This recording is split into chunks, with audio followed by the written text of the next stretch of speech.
har birimiz davlat tiliga bo'lgan e'tiborni mustaqillikka bo'lgan e'tibor deb, davlat tiliga ehtirom va sadoqatni ona vatanga ehtirom va sadoqat deb bilishimiz, shunday qarashni hayotimiz qoidasiga aylantirishimiz zarur.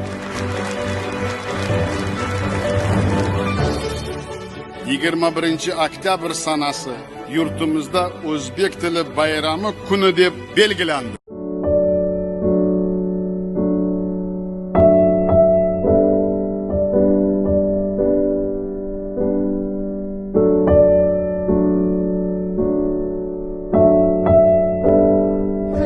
Gitti nice dünyalar, gördü hayat yığladı oğlan, şimdi kurban buldu babalar, öler gitti sen kaldın tiler.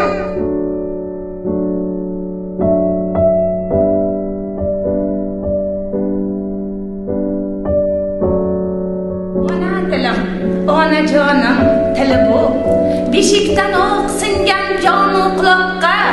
Ona dilim, ona jonim, tili bu, qadimlikda o'xshar ona tuproqqa.